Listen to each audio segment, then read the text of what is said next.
海岸沿いに立ち並ぶ岩々の怪しい姿は、どれもが何かを訴えかけているからのような、そんな気がするのは、海の青さがあまりにも深く、澄み切っているからだろうか。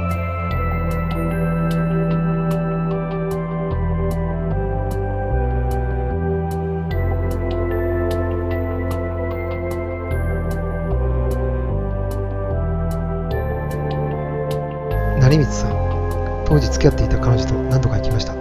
トンネル内は夏でもひんやりしていて、そしてお約束通り手をつないで、海岸沿いから岬に通じる坂道を登りきると、見事な景色と強風が迎えてくれました。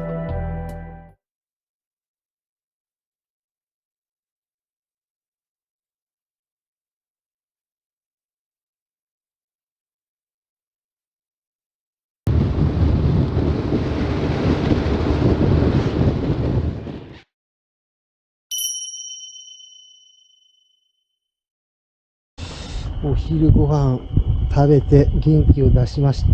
もうちょっと待っててください。海岸の方へ。こっちはね、岬の方はバッチリですね。はい、失礼いたします。ありがとうございます。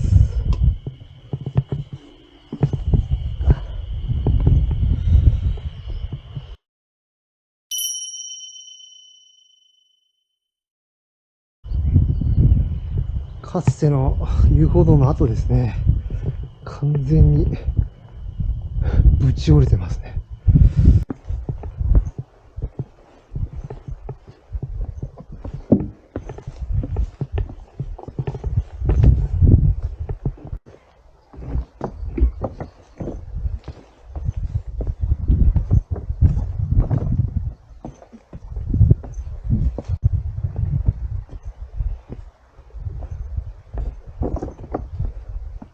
目を越えて、結構近いっちゃ近いのかな。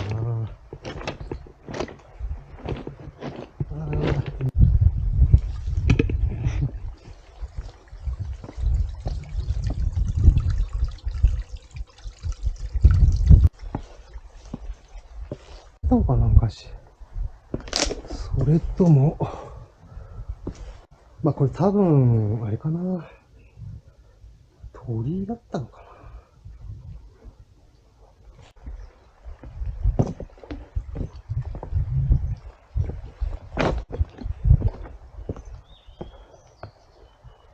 これね、全部そうね、近いね。あそこ。わ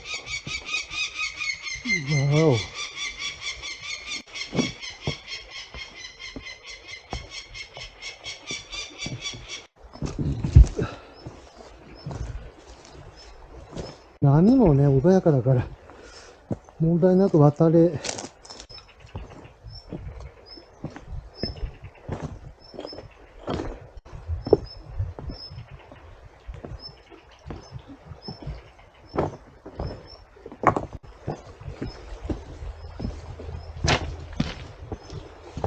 滑らないようにします。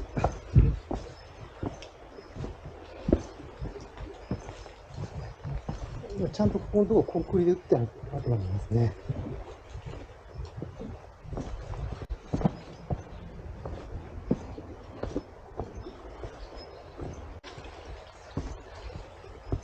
おお、こりゃすごいね。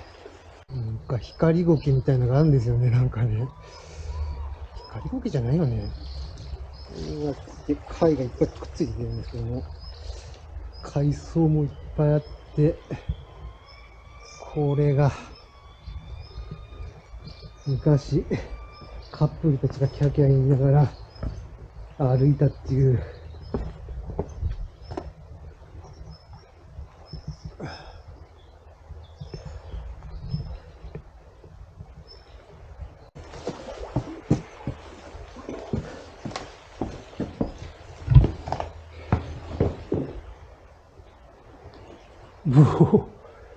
これが目印ですね。なんか書いてある。深夜正俊。なんかお金とか、このトンネル作るのにお金を寄付した人の名前なんだろうか。さて、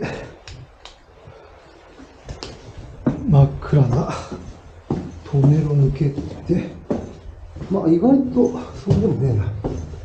南無阿弥陀仏、南無阿弥陀仏、南無阿弥陀仏、南無阿弥、うわ、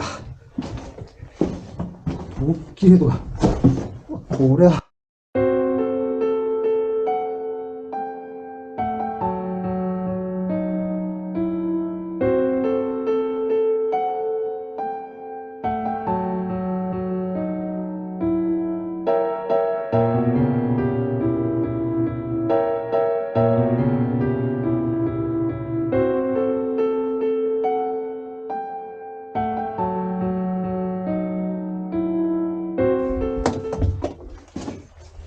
おお、出てきた。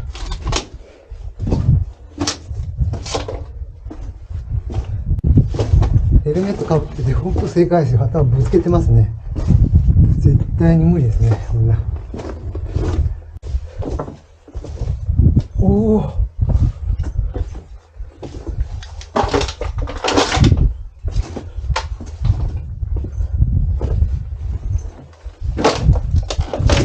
おお。これは、水なしの縦岩だ。